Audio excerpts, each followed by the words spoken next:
Hello, good evening everyone. Welcome once again on teachers academy platform. सबका स्वागत है आपके अपने चहते ऑनलाइन प्लेटफॉर्म टीचर्स एकेडमी पर। Myself doctor Mahesh Singh और बीपीएससी और एस्टेट जिसकी चर्चाएं इस समय चल रही हैं काफ़ी ज़्यादा।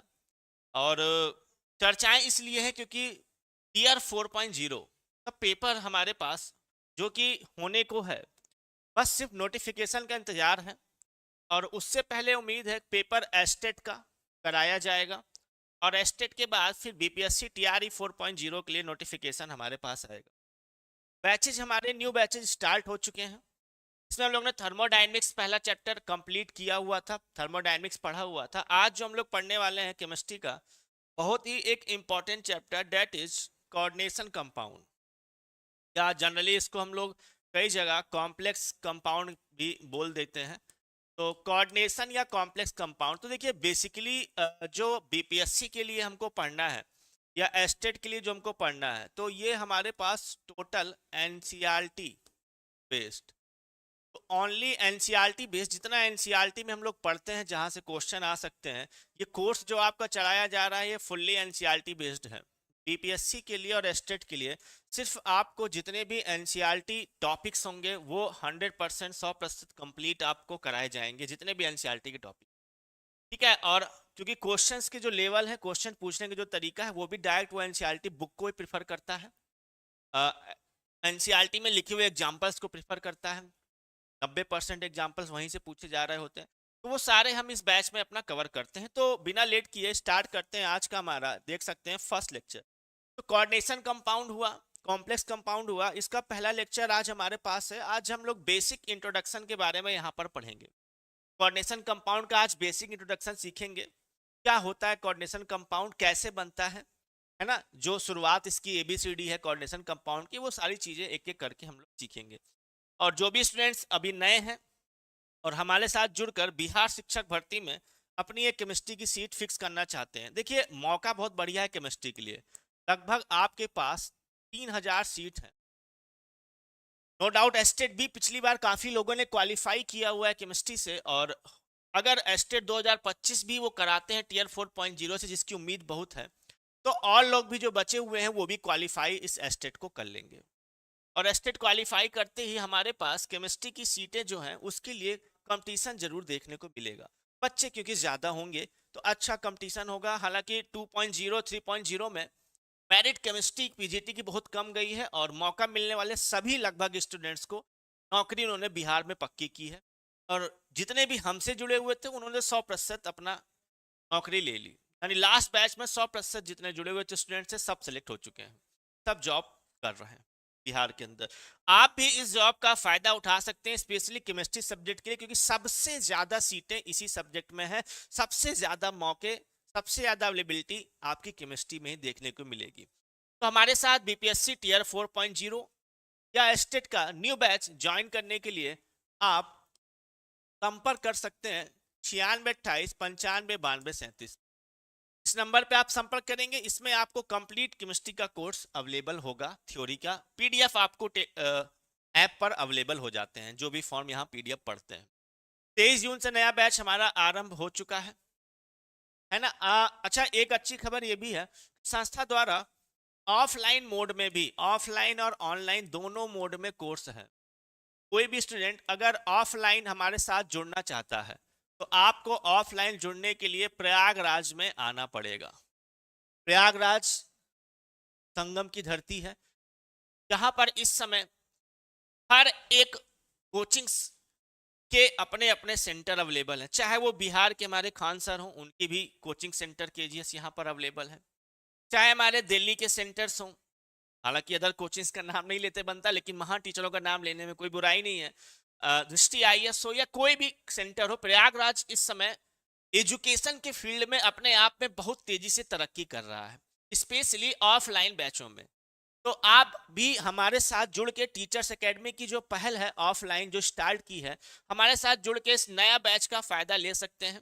ऑनलाइन ऑफलाइन मोड में दोनों में ही आपको इस समय ज्वाइन कर सकते हैं। बैच ऑनलाइन और ऑफलाइन दोनों ही स्टार्ट हो चुका है। ज्वाइन करने के लिए देखिए ऑनलाइन नंबर तो हमारे पास सालों से वही है, 96 28 95 92 37 विश्वास पात्र नंबर। लेकिन ऑफलाइन नंबर हमारे पास सेंटर का है, जो ऑफलाइन सेंटर का 7991959237, इस पे आप सेंटर कहाँ पर है, वहां पर किस टाइमिंग पे क्लासेस चलती हैं, क्या फीस होंगी, क्या कोर्स होगा, क्या टाइमिंग होगी केमिस्ट्री की क्लास चलने की, सारी जानकारी आप हासिल कर सकते हैं। ठीक है, अब इसी में हम लोग स्टार्ट करते हैं। थर्मोडायनेमिक्स जो हमारा थर्मोकेमिस्ट्री चल रहा है वो ऐप पर कंटिन्यू चलेगा क्लास इसी शाम को, है ना। और नया टॉपिक का हमने उद्घाटन यहाँ पर शुरू भी कर दिया है, फिर इसको कंटिन्यू कर लेंगे हम लोग। हेडिंग डालते हैं बिना लेट किए, जो हमारा टॉपिक है दैट इज कोऑर्डिनेशन कंपाउंड या कॉम्प्लेक्स कंपाउंड। क्या होता है एक्चुअल में कोऑर्डिनेशन कंपाउंड या क्या होता है कॉम्प्लेक्स कंपाउंड, समझेंगे इसके बारे में, का बेसिक क्या है, क्योंकि इस चैप्टर में तो पढ़ना हमको फिलहाल इसी कॉम्प्लेक्स या कोऑर्डिनेट कंपाउंड के बारे में ही।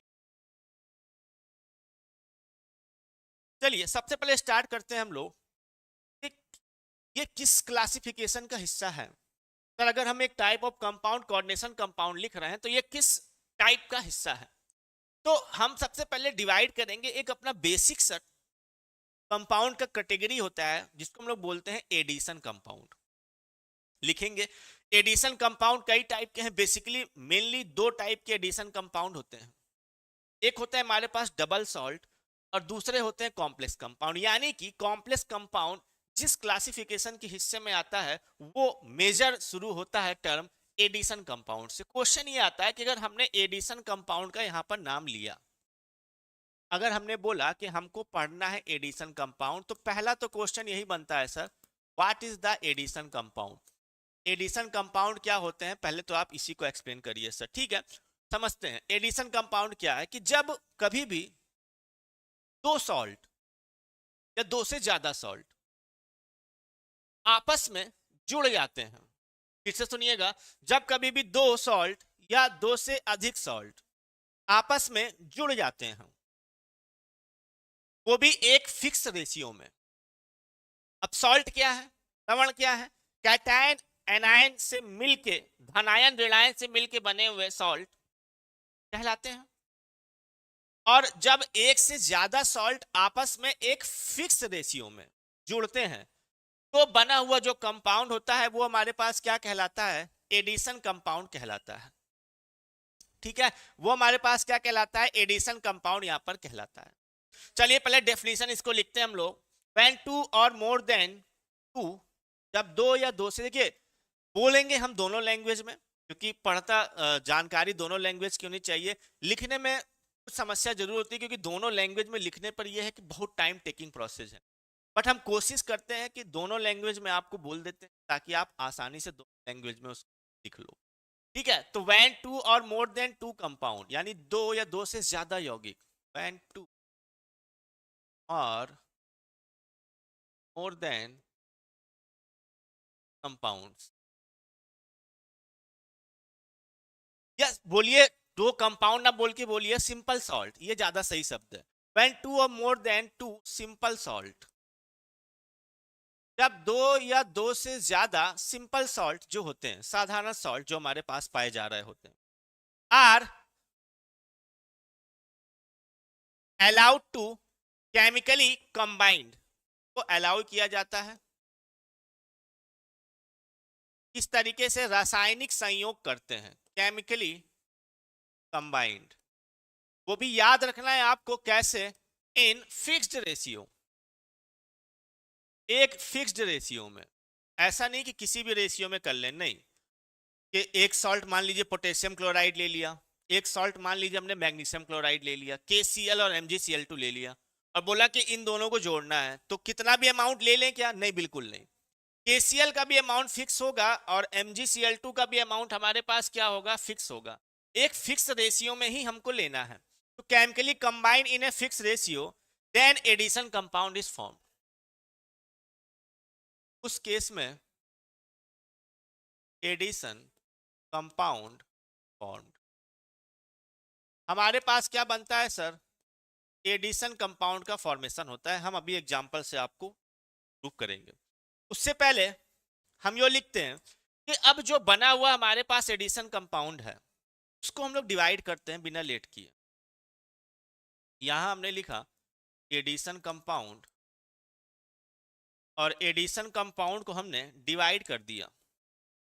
अब डिवाइड करने के क्या होते हैं, बेसिस होते हैं। किस बेस पर सर आप डिवाइड कर रहे हैं ये भी तो बताइए। बिल्कुल, जब हम किसी भी एडिशन कंपाउंड को वाटर में डालते हैं, वाटर में डालने पर उसका एक्वस सॉल्यूशन जली विलयन के प्रति क्या बिहेवियर होगा, क्या नेचर होगा, क्या व्यवहार शो करेगा, उसी के बेस पर एडिशन कंपाउंड को दो और कंपाउंड में बांटा गया है, जिसको एक हम लोग डबल सॉल्ट बोलते हैं और दूसरा हम लोग कॉम्प्लेक्स कंपाउंड बोलते हैं।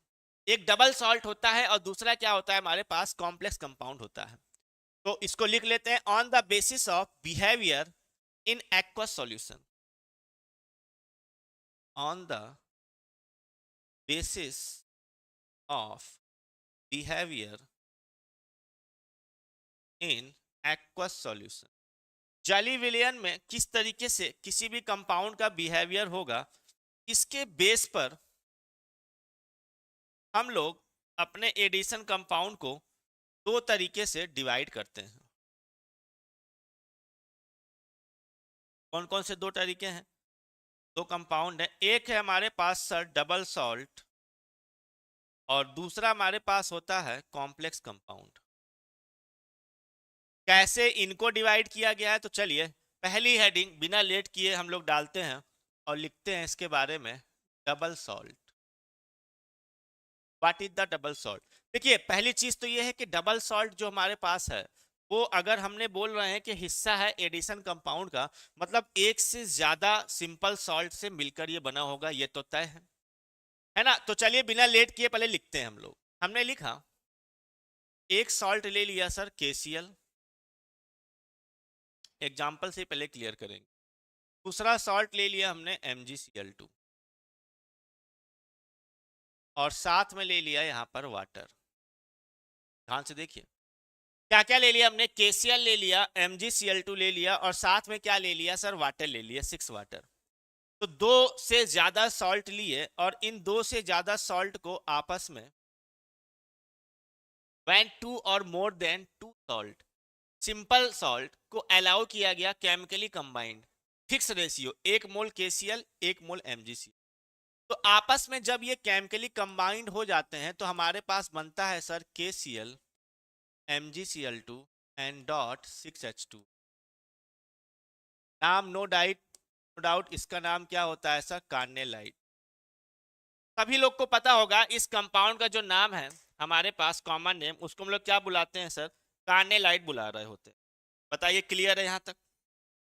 अब क्वेश्चन ये है कि अगर इसको एक्वस सॉल्यूशन में हम नेचर देखना चाह रहे हैं तो एक्वस सॉल्यूशन में नेचर देखने के लिए हमें यहां पर चेक करना पड़ेगा। क्या चेक करना पड़ेगा? वाटर में डालना पड़ेगा। सी कर लीजिए इसको स्पेलिंग, सी कार्नेलाइट।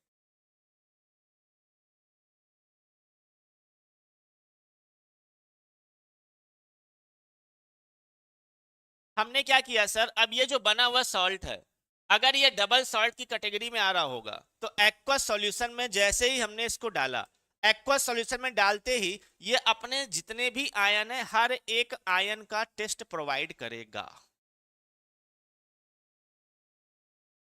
ये लिया हमने, इस तरीके से रिप्रेजेंट किया इसको और इसको डाल दिया सर हमने जलीय विलयन में एक्वस सॉल्यूशन। अगर एक्वस सॉल्यूशन में डालते ही हमने देखा कि ये अपने जितने भी आयन हैं जिनसे ये मिलके बना है, पोटेशियम आयन से मिलके बना है, मैग्नीशियम आयन से मिलके बना हुआ है, क्लोराइड आयन से मिलके बना हुआ है। अगर ये अपने सभी आयन का टेस्ट दे, हमने चेक किया टेस्ट करने के लिए, एनालिसिस कराया, क्वालिटेटिव एनालिसिस जिसको बोलते हैं केमिस्ट्री में, पोटेशियम आयन के लिए टेस्ट किया, मैग्नीशियम के लिए टेस्ट करना, क्लोराइड के लिए अलग अलग कैटायन एनायन के लिए टेस्ट होते हैं। फिलहाल यहाँ पर सारे टेस्ट नहीं करने होते हैं, लॉजिक थोड़ा सा कॉमन सेंस का यूज करना होता है। कॉमन सेंस लॉजिक क्या है कि क्लोरीन यहाँ पर भी है, क्लोरीन यहाँ पर भी है। अगर क्लोरीन एक्वस सॉल्यूशन में आके यहाँ से भी और यहाँ से भी दोनों जगह से आयोनाइज हुआ होगा तो हम डायरेक्ट केवल सारे आयन का टेस्ट करने से अच्छा है क्लोरीन का अगर टेस्ट कर लें कि क्या सॉल्यूशन में क्लोराइड आयन मौजूद है, तो हमें पता चल जाएगा कि ये दोनों ही एक्वस सॉल्यूशन में अपने अलग अलग आयंस में टूट चुका है। पोटेशियम का भी टेस्ट दे देगा, मैग्नीशियम की भी दे देगा। थोड़ा सा हम लोग कॉमन सेंस का यहाँ यूज करते हैं। इसके लिए करते क्या है सर, सिंपल सा काम करते हैं।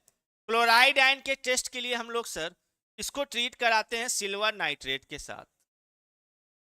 ऑलवेज क्लोराइड आयन के टेस्ट के लिए हम लोग क्या कराएंगे सर, सिल्वर नाइट्रेट के साथ टेस्ट कराएंगे। और सिल्वर नाइट्रेट के साथ टेस्ट होते ही अगर हमको सफेद कलर का अवक्षेप दिखाई दिया, जिसको हम लोग क्या बोलते हैं सर, व्हाइट प्रेसिपिटेट। अगर सफेद कलर का अवक्षेप दिखाई देता है, व्हाइट प्रेसिपिटेट दिखाता है, इसका मतलब हमें यह पता चल गया कि क्लोराइड आयन टेस्ट यहां पर दे रहा है, मतलब क्लोराइड आयन सॉल्यूशन में मौजूद है फ्री। और अगर क्लोराइड आयन मौजूद है यानी ये मैग्नीशियम आयन आयनाइज हुआ है, आयनीकरण हुआ है। मैग्नीशियम आयन भी है, क्लोरीन भी है, पोटेशियम भी है और क्लोरीन भी है। इट मींस अब अगर डबल सॉल्ट की डेफिनेशन लिखना चाहें यहां पर, तो हम लोग क्या लिख सकते हैं sir, addition compound in which, ऐसा addition compound, addition compound in which, ये एक एडिशन कंपाउंड है, कौन सा, डबल सॉल्ट टाइप का, in which simple salts do not lose their identity. ध्यान से समझना, simple salt not lose their identity, वो अपनी आइडेंटिटी को लॉस नहीं करते। That is the first point, do not lose their identity, वो अपनी आइडेंटिटी को सर लॉस यहां पर नहीं करते हैं। KCl था, MgCl2 था, यहां पर भी KCl MgCl है, बस कोऑर्डिनेट फॉर्म से जुड़ चुका है आपस में। लेकिन यहां भी KCl मौजूद है, यहां भी MgCl2 है, अलग अलग सॉल्ट को मिक्स कर दिया और आपस में केमिकली कंबाइन होकर कॉर्नेलाइट नाम का एक अयस्क बना लिया। ठीक है, तो अपनी आइडेंटिटी को लॉस नहीं करते सिंपल सॉल्ट। जो यहाँ पे आप देख सकते हो उसकी आइडेंटिटी क्या है, मेंटेन है, do not lose their identity and it's aqueous solution gives, और इसका जो जली विलयन होता है, एंड इट्स एक्वस सॉल्यूशन। देखिए बहुत लोग को कोऑर्डिनेशन कंपाउंड चैप्टर बहुत लगता है कि हाई लेवल का है, टफ है, बट एक्चुअल में बहुत ही फंडामेंटल डी और एफ ब्लॉक एलिमेंट से रिलेटेड चैप्टर है। और बहुत ही साधारण तरीके से छोटी छोटी चीज को अगर हम शुरुआत से पहले लेक्चर से देखना स्टार्ट करें, समझना शुरू करें, हर चीज बहुत बारीकी से और प्यार प्यार से आराम से समझ में आती है, बहुत आसान बनता है फिर ये चैप्टर। और नो डाउट क्वेश्चन बहुत आते हैं इस चैप्टर से, फिक्स हैं जो आएंगे आपके पास। And it's aqueous solution gives test of its all constitute ions, gives test of its all constitute ion का मतलब होता है जिनसे मिलकर ये बना हुआ है, उन सारे आयंस का ये टेस्ट देता है। यानी पोटेशियम का भी टेस्ट देगा, क्लोराइड का भी देगा, मैग्नीशियम का भी देगा। हमने एक चेक कर लिया कॉमन सेंस का यूज करके, क्लोराइड का टेस्ट देने का मतलब है कि ये सारे आयन का टेस्ट प्रोवाइड कर रहा होगा। तो ये कहलाता है हमारे पास सर क्या, इसको हम लोग बोलते हैं डबल सॉल्ट। ये हो गए हमारे पास डबल सॉल्ट की क्या डेफिनेशन। ठीक है, तो चलिए एक एग्जांपल और कर लेते हैं, घबराने वाली बात नहीं है। एक और एग्जांपल यहां पर ले लेते हैं जिससे आपको और क्लियरिटी आएगी। हमने क्या लिया इस बार, एक सॉल्ट, सिंपल सॉल्ट लिया अमोनियम सल्फेट, ये एक सॉल्ट ले लिया सर, प्लस साथ में एक और सॉल्ट लिया that is ferrous sulphate. Ammonium sulphate ले लिया, दूसरा क्या ले लिया, फेरस सल्फेट ले लिया, साथ में वाटर का यूज कर लिया। फिक्स रेशियो है, अगर आप ध्यान से देखो यहां पर भी रेशियो फिक्स था, 1:1:6 वाटर के साथ अगर लेते, 1:1 सॉल्ट का है, यहां पर भी 1:1 सॉल्ट का रेशियो, फिक्स रेशियो ले रहा है। और जब इसको हमने केमिकली कंबाइन कराया तो देखते हैं कितने लोग कमेंट में आंसर दे पाते हैं। जो कंपाउंड हम बना रहे हैं इस कंपाउंड का नाम कितने लोग बता सकते हो, क्या पुकारते हैं? कमेंट में आपके आंसर आने चाहिए। जो हमने कंपाउंड बनाया केमिकली कंबाइंड करके, इस सॉल्ट का नाम, बहुत बढ़िया, एक आंसर हमसे पहले ही आ चुका है, वो समझ चुके थे कि सर क्या पूछने वाले हैं, अच्छी बात है। इसका नाम क्या है, मोहर सॉल्ट। तो एक्चुअल में मोहर सॉल्ट हमारे पास क्या है, एक डबल सॉल्ट होता है। अगर ये डबल सॉल्ट है इसका मतलब अगर इसको सर हम एक्वस कंडीशन में प्रोवाइड करें, हमने क्या किया सर, इसको एक्वस सॉल्यूशन में डाल दिया। तो एक्वस सॉल्यूशन में अगर ये अपने जिन जिन आयन से मिलके बना हुआ है सारे आयन का टेस्ट देना चाहिए। तो यहां है हमारे पास अमोनियम आयन, प्लस यहां है हमारे पास फेरस आयन, प्लस यहां है हमारे पास सल्फेट। तो देखिए यहां पर भी वही कॉमन सेंस का थोड़ा सा यूज करेंगे। कौन सा कॉमन सेंस का यूज करेंगे कि सल्फेट फेरस सल्फेट में भी है, अमोनियम में भी है। अगर ये सल्फेट का टेस्ट दे रहा होगा, इसका टेस्ट दे रहा होगा सल्फेट का, तो इससे पता चल जाएगा कि सारे टेस्ट इसको प्रोवाइड हो रहे होंगे। सारे आयन जिनसे मिलके बना है वो सारे के सारे हमारे पास टेस्ट यहाँ पर दे रहे होंगे। तो अब यही काम यहाँ पर भी हम लोग करते हैं। अब क्वेश्चन आता है सर यहाँ क्या करते हैं, पीछे तो क्लोराइड आयन के टेस्ट के लिए हम सिल्वर नाइट्रेट का यूज कर लेते हैं। अब यहाँ पर सल्फेट के टेस्ट के लिए क्या यूज करते हैं सर, सल्फेट के लिए हम लोग यूज करते हैं बेरियम क्लोराइड का सॉल्यूशन। क्वेश्चन ये है क्यों करते हैं, क्योंकि बेरियम क्लोराइड से सर ये रिएक्ट करके बेरियम सल्फेट बनाता है, और बेरियम सल्फेट भी क्या होता है, सफेद कलर का अवक्षेप व्हाइट प्रेसिपिटेट बनाता है। यानी अगर सॉल्यूशन में बेरियम क्लोराइड डालने पर सफेद कलर का अवक्षेप टेस्ट ट्यूब में फ्लास्क में दिखाई देता है, तो इससे पता चल जाता है कि उस सॉल्यूशन में सल्फेट का टेस्ट होगा, और सल्फेट का टेस्ट हो रहा है, इसका मतलब सारे आयन का टेस्ट वहां मिलेगा, सब आयनाइज हो रहे होंगे। तो इससे हमने पता लगा लिया कि जो मोहर सॉल्ट है वो भी हमारे पास कैसा है, डबल सॉल्ट है। दूसरी चीज, जिन सॉल्ट से ये मिल के बना हुआ है उन्होंने अपनी आइडेंटिटी का लॉस नहीं किया हुआ है बने हुए डबल सॉल्ट में। उन्होंने अपनी आइडेंटिटी का यहां पर भी किसी तरीके से कोई लॉस नहीं किया हुआ है। ठीक है, चलिए एक बेसिक सा नॉलेज यहाँ पर है जो हम आपको दे देते हैं, क्योंकि हमारे पास सिल्वर क्लोराइड आया है और इस चैप्टर में कई जगह आपको ऐसा देखने को मिलेगा कि सिल्वर फ्लोराइड, ये कुछ एक्स्ट्रा इंफॉर्मेशन होती है जो आपको टॉपिक के साथ मिलती रहती है, तो आपको पढ़ते रहना चाहिए। सिल्वर फ्लोराइड जो होता है सर, ये वाटरी सॉल्यूशन होता है। सिल्वर फ्लोराइड जो हमारे पास पाया जा रहा होता है। लेकिन अगर बाकी की बात करें, सिल्वर क्लोराइड ये एक मतलब ये घुल जाता है वाटरी सॉल्यूशन में, लेकिन सिल्वर क्लोराइड नहीं घुलता है, सफेद अवक्षेप बनाता है, व्हाइट प्रेसिपिटेट। सिल्वर ब्रोमाइड का हल्के पीले कलर का प्रेसिपिटेट होता है, जिसको हम लोग पेल येलो प्रेसिपिटेट बोलते हैं, लाइट येलो बोल सकते हो, हल्के पीले कलर का। और सिल्वर आयोडाइड एक yellow precipitate, dark yellow precipitate के फॉर्म में मिलता है। तो अगर इन आयन का टेस्ट प्रोवाइड करना होता है तो इस तरीके से हम टेस्ट यहाँ पर कर सकते हैं। एक बेसिक सा नॉलेज। दूसरा पॉइंट इसी में एक नोट डाल के ऐड कर लेते हैं, हालांकि ये हम लोग कई जगह कई चैप्टर में बार बार बोल के पढ़ते रहते हैं। जब बात डबल सॉल्ट की आती है तो हम एक नाम जिसको भुलाया नहीं जा सकता है उसके याद में बोला जाता है, वो है फिटकरी एलम, जिसको बोल रहे होते हैं।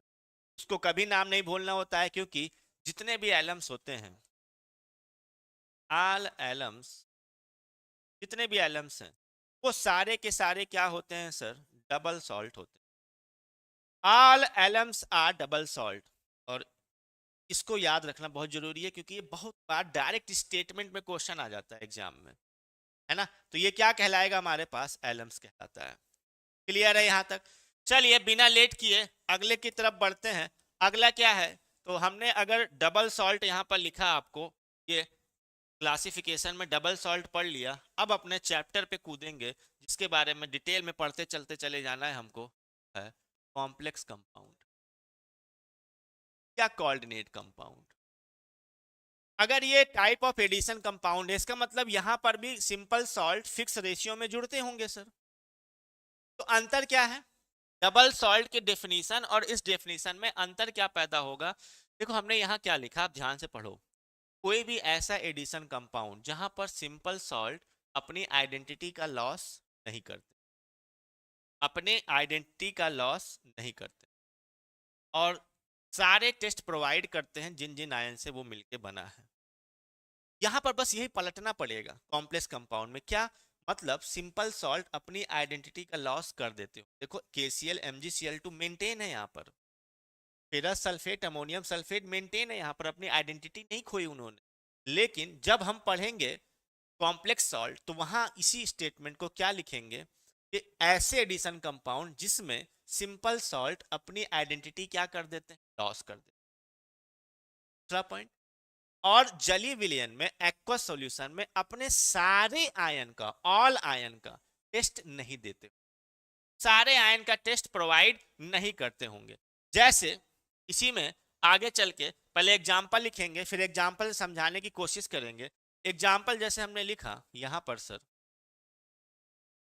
4 मोल पोटेशियम साइनाइड ले लिया हमने KCN, और फेरस साइनाइड ले लिया FeC का होल ट्वाइस, 4:1 का फिक्स रेशियो लिया हुआ है। ठीक है, दोनों ही सॉल्ट है, पोटेशियम साइनाइड भी हमारे पास सॉल्ट है, तो दो सिंपल सॉल्ट का हमने यूज किया। हमने बोला ये सॉल्ट आपस में जुड़ते हैं, जुड़ के अपनी आइडेंटिटी का क्या कर देंगे सर, लॉस कर देंगे। अपनी आइडेंटिटी का क्या करेंगे, यहां पर हमारे पास सर लॉस कर देंगे। ये लॉस करते ही बनाते हैं sir compound K4FeCN6। This is called potassium ferrocyanide. नाम तो धीरे धीरे हम लोग लिखेंगे और सीख जाएंगे, उसकी प्रॉब्लम नहीं है। अब देखो क्या जो बना हुआ हमारे पास कंपाउंड है, इस कंपाउंड को देखकर कहीं आपको पोटेशियम साइनाइड नजर आ रहा है क्या, नहीं आ रहा है। फेरस साइनाइड नजर आ रहा है क्या, नहीं आ रहा है। इसका मतलब सिंपल सॉल्ट ने अपनी आइडेंटिटी का क्या कर दिया है, लॉस कर दिया। दूसरा पॉइंट, अगर इनको हम एक्वस सॉल्यूशन में प्रोवाइड करें,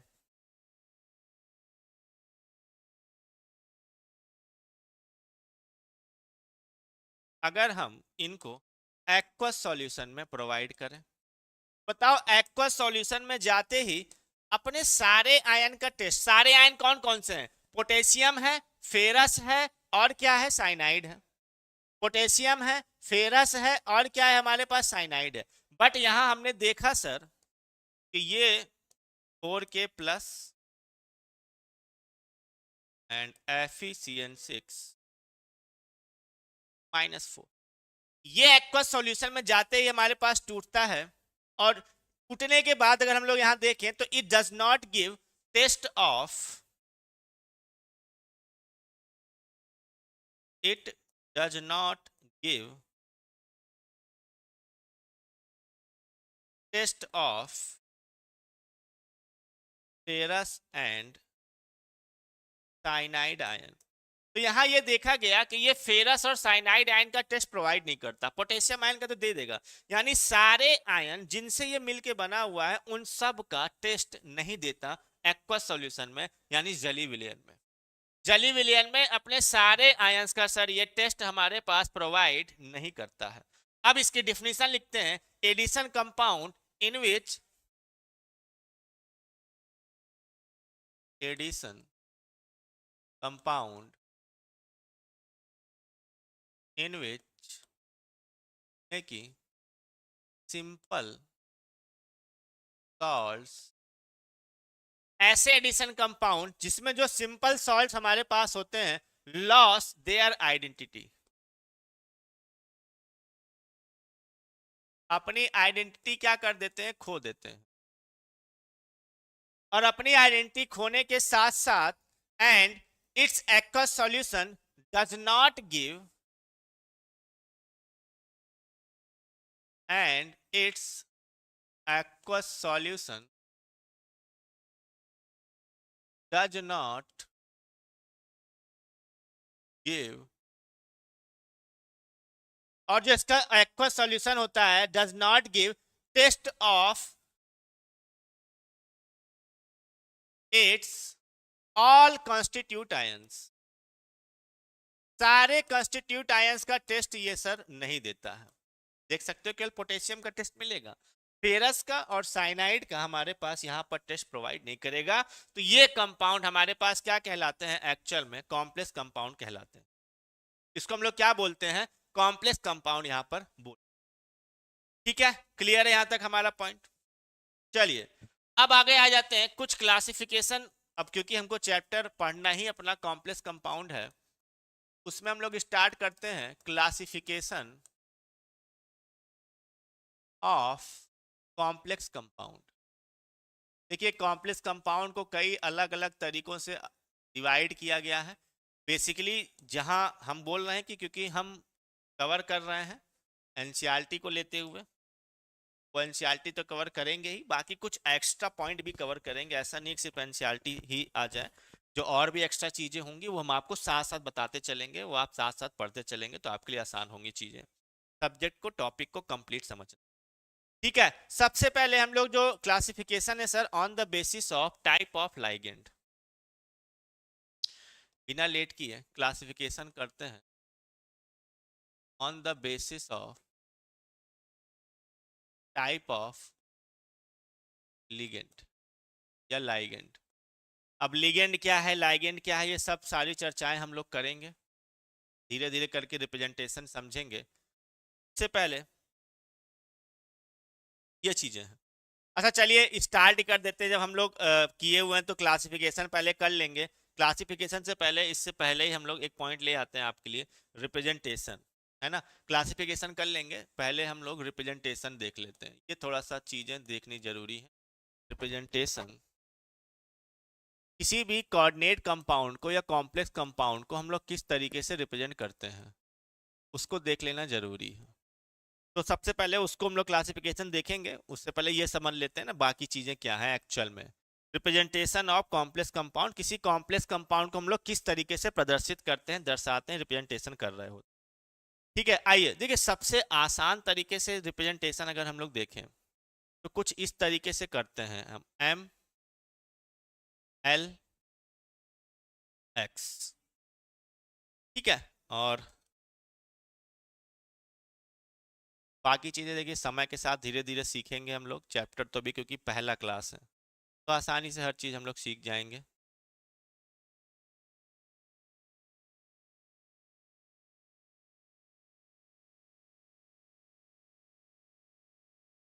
फिलहाल अभी हमने एक कंपाउंड लिखा MlX। Now the point is, हर एक चीज को एक्सप्लेन करना यहाँ पर बहुत जरूरी है।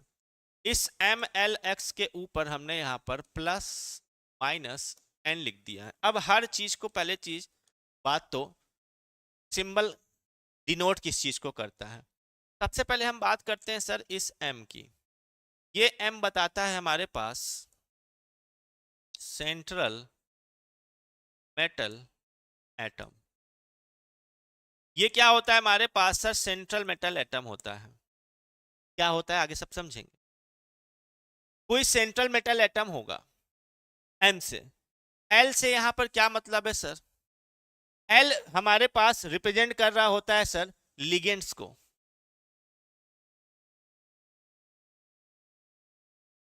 और हमेशा याद रखना, जब भी हम कॉम्प्लेक्स कंपाउंड का नाम लिखते हैं सर, तो लिगेंड्स का नाम जो भी नाम होगा उसको हमेशा अल्फाबेटिकल ऑर्डर में ही लिखा जाता है, जो भी नाम होता है। एक्स किसको रिप्रेजेंट करता है, कितने लिगेंड पाए जा रहे हैं। एक्स रिप्रेजेंट करता है सर हमारे पास किसको, कितने लिगेंड पाए जा रहे हैं हमारे पास। दूसरी चीज, इस स्फेयर को अगर हम लोग देखें, जो ये स्फेयर है अंदर का पार्ट, तो स्फेयर को अगर आप चाहो तो कुछ इस तरीके से हम रिप्रेजेंट करके दिखाएं अगर आपको, ये जो स्फेयर है हमारे पास,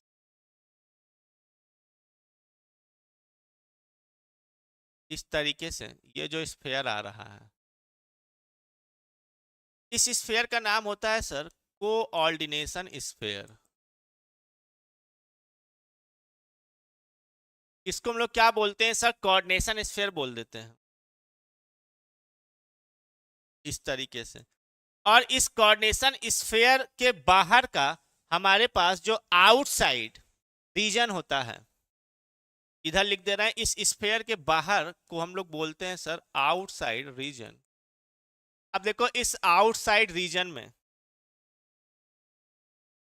कई चीजें हैं कि जो ये पॉइंट लिखा हुआ है पहले, plus minus N, what is the meaning of plus minus N.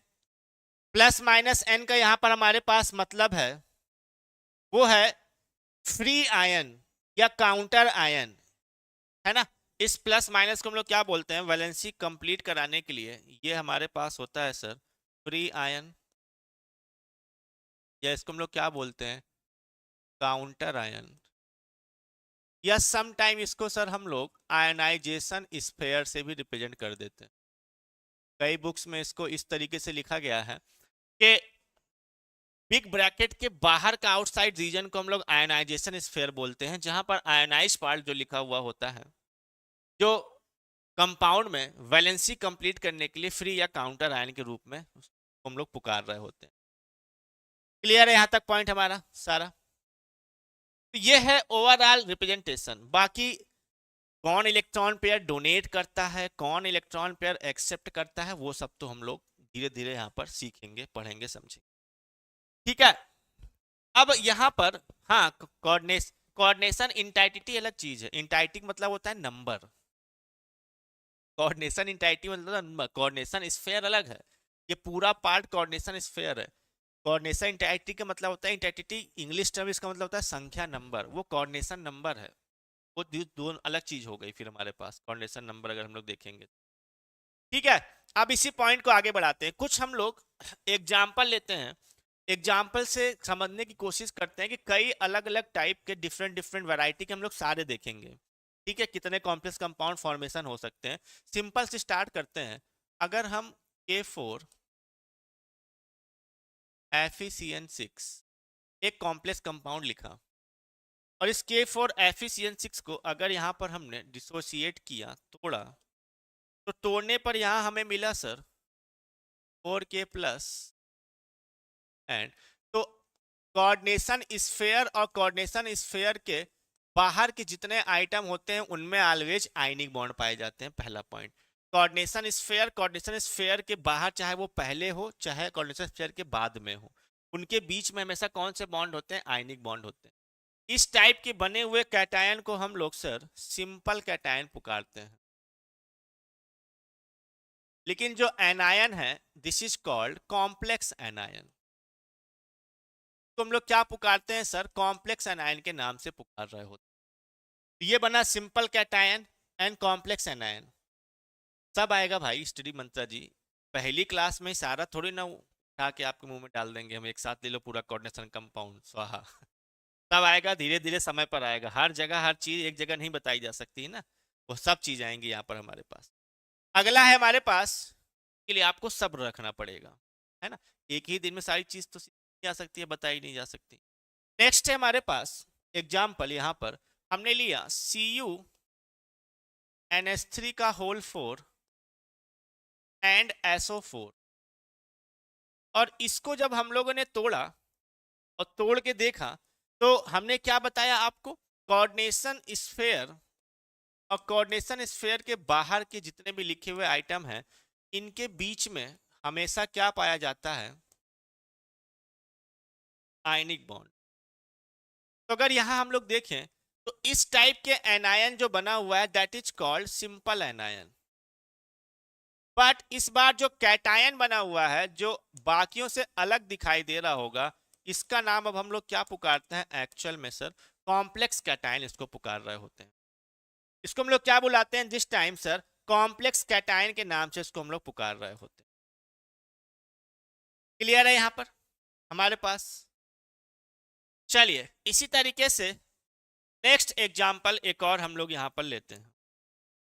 Next example कौन सा है? हमने एक और अलग टाइप का एक कंपाउंड लिखा सर, ध्यान से देखना, कई बार ये कंपाउंड्स कई कंफ्यूजन पैदा करेंगे आपको, बट आपको एक एक करके धीरे धीरे हर चीज अपने नोट में लिखते चलना है, समझते चलना है। हमने एक कॉम्प्लेक्स कंपाउंड कुछ इस तरीके से डिनोट किया सर, दैट इज PtNH3 का होल 4 एंड ZnCl4, ये हमने लिखा। ये भी एक कॉम्प्लेक्स कंपाउंड है। क्वेश्चन यहां आता है सर, यहां कैसे तय करेंगे कौन सा पार्ट हमारे पास कैटायनिक पार्ट है और कौन सा पार्ट हमारे पास एनायनिक पार्ट है?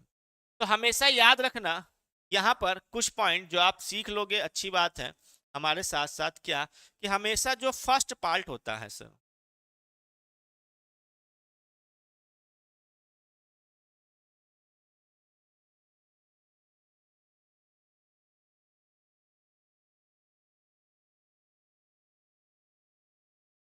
यहां लिखा हमने फर्स्ट पार्ट, ये पार्ट होता है सर हमारे पास पॉजिटिव पार्ट, यानी कैटायन वाला part.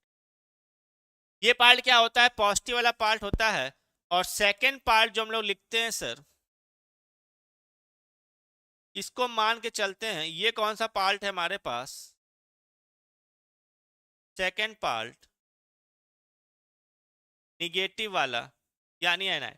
First part cationic part मान के चलते हैं और सेकंड पार्ट हम लोग कौन सा मान के चलते हैं, एनायनिक। अब इसकी कोऑर्डिनेशन नंबर क्या होता है, वैलेंसी क्या होती है, ऑक्सीडेशन स्टेट क्या होता है, चार्ज क्या होते हैं, ये सब चर्चाएं आगे की हैं और डिटेल में है, नो डाउट, एक भी चीज छूटेगी नहीं। ठीक है, तो ये हमारे पास हो गया इस तरीके से। तो पहले तो हमने डिसाइड कर लिया कैटायनिक एनायनिक पार्ट कौन सा है, और पहला पार्ट अगर हमने लिखा कैटायन है, दूसरा पार्ट एनायन है, तो अब फिर से हम कह रहे हैं ये मत घबराना इस चीज के लिए सर आपने कैसे चार्ज लिख दिया, हम सब सीखेंगे। यहां सिर्फ आपको एक बेसिक इंट्रोडक्शन अभी दिया जा रहा है। चार्ज अभी हम जैसे ये लिखे +2 और यहां हमने लिख दिया सर ZnCl4-2। अब बहुत लोग का ये क्वेश्चन आएगा सर आपने ये +2 और -2 लिख कैसे दिया, तो डोंट वरी, कैसे लिखा हुआ है वो हम लोग समय के गर्त में छुपा हुआ है, क्योंकि धीरे धीरे सारी चीज आएंगी और फिर हम आपको चार्ज पैदा करना भी सिखाएंगे। फिलहाल ये कहलाता है हमारे पास कॉम्प्लेक्स कैटायन, और दूसरा जो पार्ट हमने लिखा हुआ है यहाँ पर ये हमारे पास कहलाता है कॉम्प्लेक्स एनायन। एक है कॉम्प्लेक्स कैटायन और दूसरा क्या बन गया, कॉम्प्लेक्स एनायन बन चुका है। और अगला पॉइंट जो हमारे पास है कि जरूरी नहीं है कि हमेशा आपके पास पॉजिटिव और निगेटिव पार्ट कंपाउंड में मौजूद ही हो। सम टाइम आपको ऐसे कंपाउंड मिल जाएंगे, ऐसे कंपाउंड हमारे पास जहां ना पॉजिटिव पार्ट तय कर सकते हो ना निगेटिव पार्ट तय कर सकते हो, ये हमारे पास क्या कहलाता है सर, एक्चुअल में न्यूट्रल कॉम्प्लेक्स कहलाता है। इसको हम लोग क्या बोलते हैं सर, न्यूट्रल कॉम्प्लेक्स से हम लोग यहां पर रिप्रेजेंट कर देते हैं, this is called neutral complex. Clear है यहां तक हमारी सारी बात?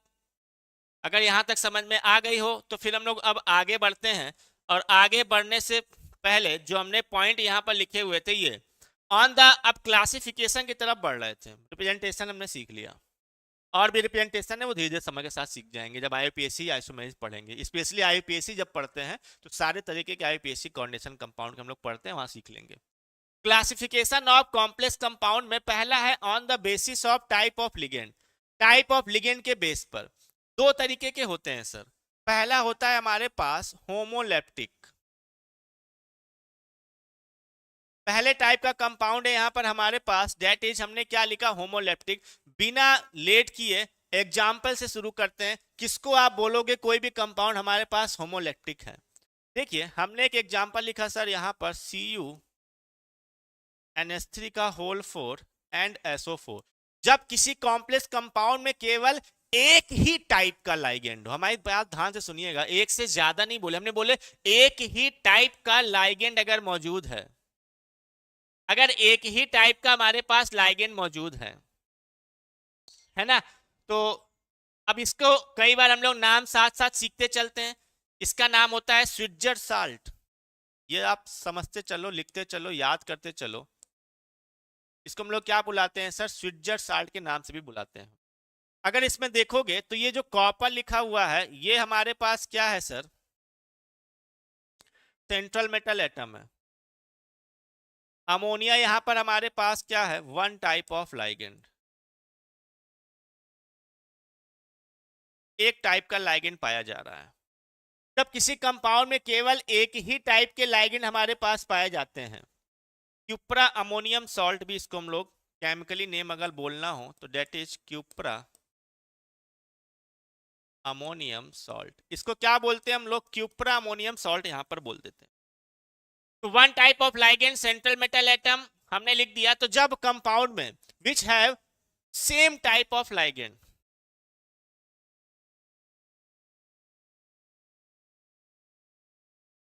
which have all same type of ligand, तो जब सारे के सारे लिगेंड, जो कि यहां पर अमोनिया लिगेंड के नंबर, लाइगेंड के नंबर 4 दिखाई दे रहे हैं, जो भी आप प्रोनाउंस कर लो, सारे सेम होते हैं, तो इस केस में ये कंपाउंड हमारे पास क्या कहलाता है, होमोलेप्टिक। अब इसको बताने की जरूरत नहीं है कि अगर हम अगली हेडिंग हेट्रोलेप्टिक डाल रहे हैं तो what is the meaning of heteroleptic.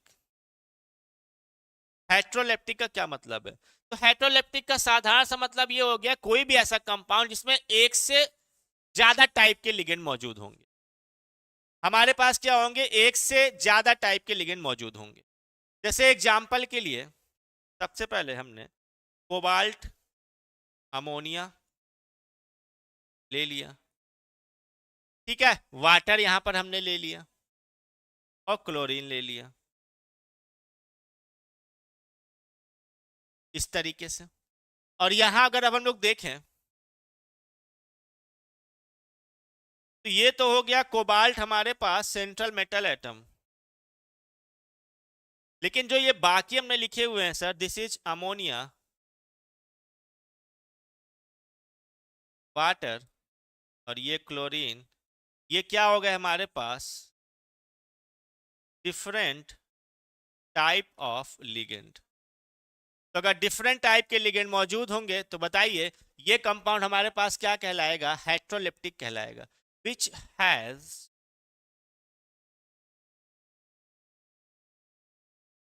Different type of ligand. जिसके पास डिफरेंट टाइप के लिगेंड होते हैं वो कंपाउंड हमारे पास क्या कहलाता है, यहां से सर हेट्रोलिप्टिक हमारे पास कहलाता है। चलिए आगे आ जाते हैं, next classification on the basis of degree of dissociation. Ionization कितना हो सकता है, कोई भी अगर हमारे पास कॉम्प्लेक्स कंपाउंड है तो हम लोग कितना आयनाइजेशन करा सकते हैं, उसके बेस पर हम लोग डिवाइड करते हैं। तो ये जनरली आपको एनसीईआरटी में कहीं एकाध लाइन में लिखा हुआ मिला है किताब में, on the basis of ionization perfect complex compound and imperfect complex compound.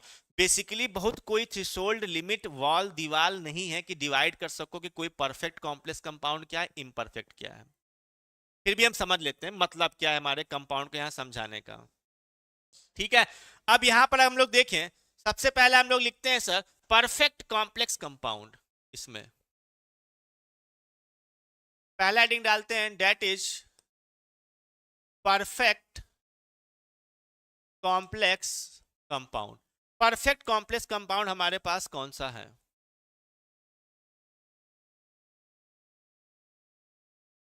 ठीक है, समझते हैं परफेक्ट कॉम्प्लेक्स कंपाउंड किसको कहते हैं। देखिए ये ऐसे कंपाउंड होते हैं सर हमारे पास जो रिलेटिवली मोर स्टेबल होते हैं और अपने एक्वा सॉल्यूशन में सारे आयंस का टेस्ट प्रोवाइड नहीं करते, सारे आयंस का टेस्ट प्रोवाइड नहीं करते। जैसे पहले एग्जांपल ले लेते फिर समझाने की कोशिश करेंगे। जैसे मान लीजिए एग्जांपल के लिए हमने सिंपल सॉल्ट लिया केसीएन, फिक्स रेशियो में लेना है, केसीएन के साथ साथ हमने सीयूसीएन का यूज कर लिया, ये ले लिया सीयूसीएन, केसीएन और सीयूसीएन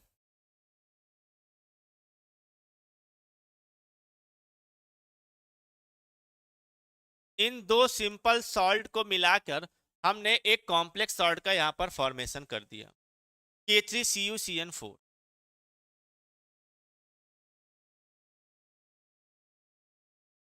ये बना दिया K3CuCN4।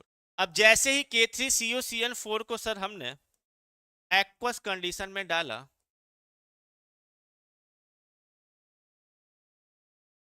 इस तरीके से हमने एक्वस कंडीशन में डाला, एक्वस कंडीशन में डालते ही ये टूट गया 3K प्लस एंड CuCN4 -3 में, ये हो गया हमारे पास यहां तक जो हमने पढ़ा हुआ था।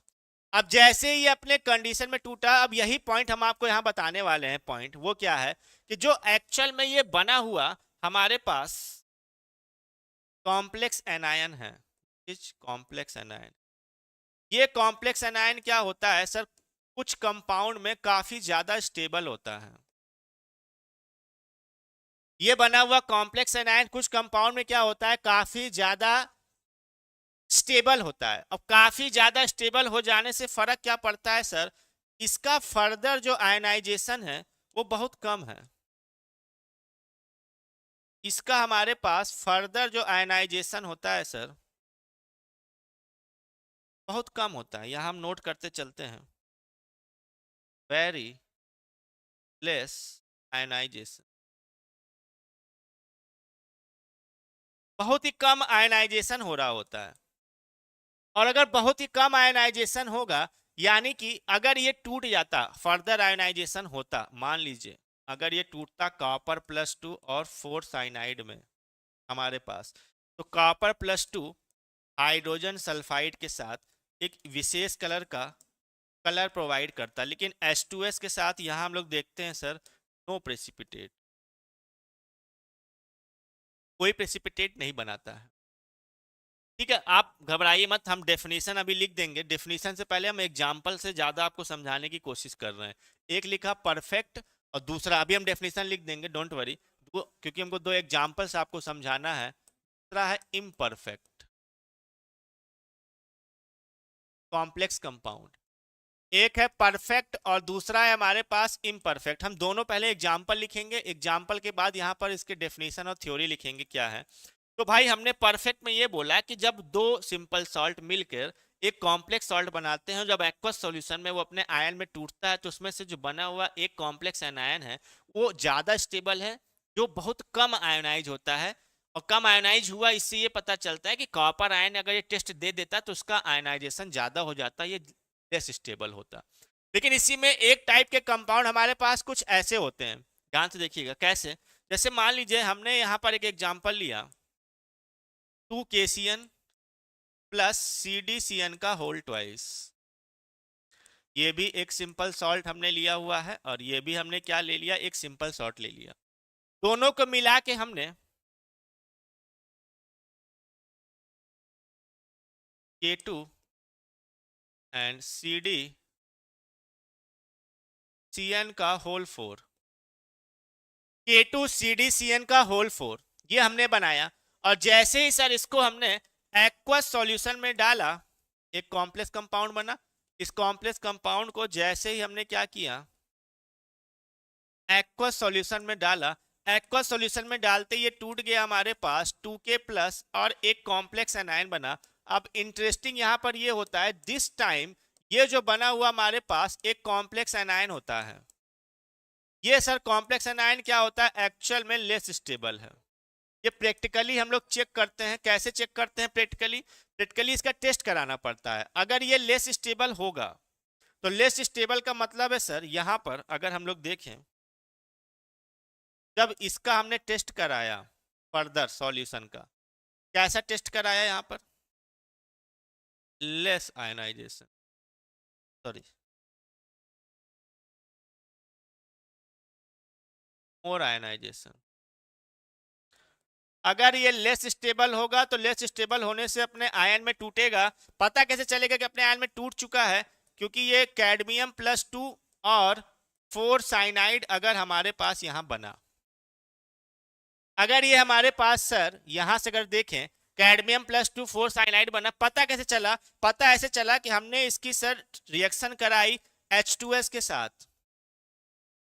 पीछे भी हमने हाइड्रोजन सल्फाइड के साथ कराया था, लेकिन कॉपर आयन कोई प्रेसिपिटेट नहीं दिया। लेकिन इस बार कैडमियम का जब H2S के साथ रिएक्शन कराया, तो यहां पर हमको सर येलो कलर का प्रेसिपिटेट मिला। इससे ये पता चला कि हमको सॉल्यूशन में इस कॉम्प्लेक्स एनायन ने भी आयनाइज हुआ है, कैडमियम ज्यादा आयनाइज हुआ है। तो ये है, हालांकि ये कॉम्प्लेक्स कंपाउंड का करेक्टर नहीं है, क्योंकि कॉम्प्लेक्स कंपाउंड तो वो होते हैं जो फर्दर अपने सारे आयन का टेस्ट नहीं देते हैं। इसलिए इसके नाम में क्या जोड़ा गया, इम्परफेक्ट कॉम्प्लेक्स कंपाउंड जोड़ दिया गया है। क्या बताया गया, इम्परफेक्ट कॉम्प्लेक्स कंपाउंड। अब आप खुद सोचो, कोई ऐसा इम्परफेक्ट कॉम्प्लेक्स कंपाउंड हो जो 100% आयनाइज हो जाए, और 100% आयनाइज हो जाएगा, वो किस कैटेगरी में चला जाएगा, डबल सॉल्ट में। क्योंकि वो डबल सॉल्ट ऐसे होते हैं जो अपने सारे आयंस का टेस्ट प्रोवाइड कर रहे होते हैं।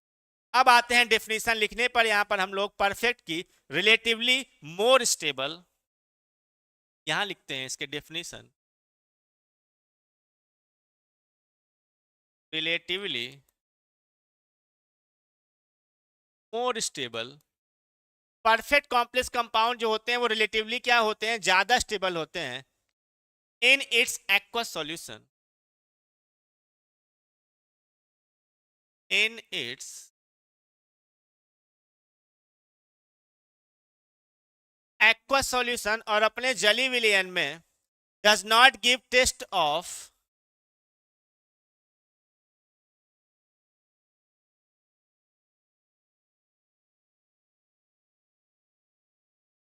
इट्स ऑल कॉन्स्टिट्यूट आयंस, जो एक आइडियल कॉम्प्लेक्स कंपाउंड का डेफिनेशन है।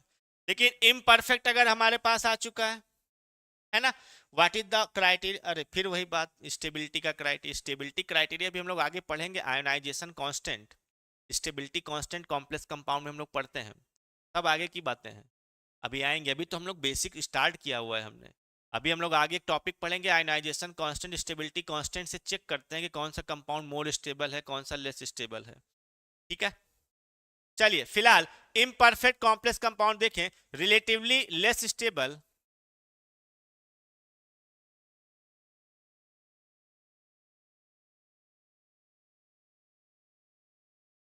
relatively less stable and its aqueous solution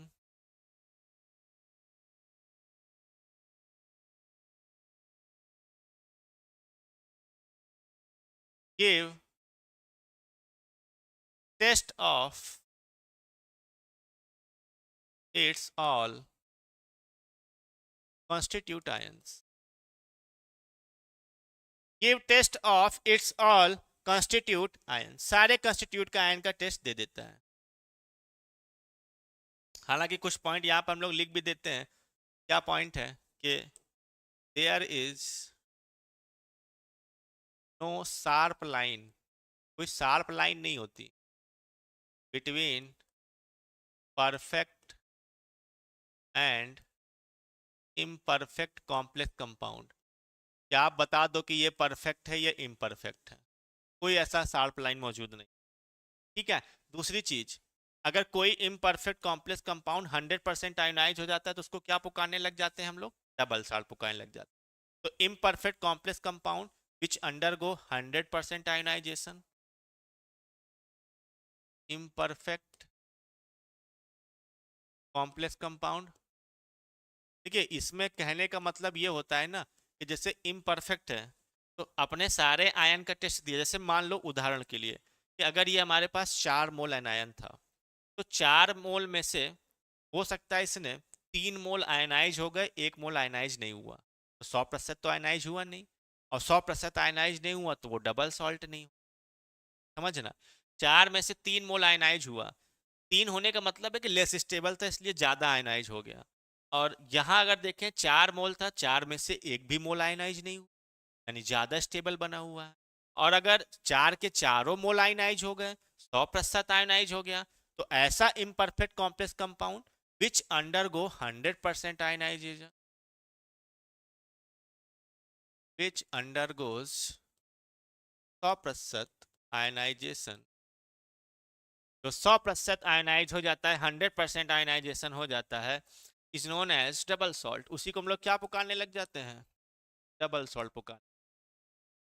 I think बहुत आपको कैप्चर हो गई होगी हमारी। ठीक है, चलिए फिर यहां तक आज का चैप्टर रखते हैं। नेक्स्ट क्लास में हम लोग टाइप ऑफ लिगेंड्स स्टार्ट करेंगे। Different different monodentate, bidentate, polydentate, hexadentate, सारे स्ट्रक्चर्स लाइगेंड्स का पढ़ेंगे। डिफरेंट डिफरेंट क्या क्या लाइगेंड्स हो सकते हैं, सारे का स्ट्रक्चर हम लोग पढ़ेंगे। और इसके अलावा कैटायनिक, एनायनिक, न्यूट्रल लाइगेंड क्या है, इन सारी चीज़ों पर डिस्कशन करेंगे। तो जो भी हमारे साथ कैंडिडेट बीपीएससी की तैयारी करना चाहते हैं 4.0 केमिस्ट्री एंड साथ में बिहार एस्टेट 2025 केमिस्ट्री के लिए प्रिपरेशन अपनी करना चाहते हैं, तो हमारे साथ कॉल या व्हाट्सएप पर जुड़ सकते हैं। हमारे ऑनलाइन नंबर 96 28 95 92 37 पर, या अगर आप चाहें तो ऑफलाइन बैच भी हमारा स्टार्ट है, तो आप ऑफलाइन बैच भी हमारे साथ जुड़ सकते हैं। ऑफलाइन के लिए आपको हमारे शहर प्रयागराज में आना पड़ेगा, और ऑफलाइन नंबर के लिए आप 7991 95 92 37 नंबर पर कॉल या व्हाट्सअप कर कर जानकारी ले सकते हैं। चलिए मिलते हैं फिर नेक्स्ट क्लास में कुछ और नए अच्छे टॉपिक्स के साथ। Thank you so much.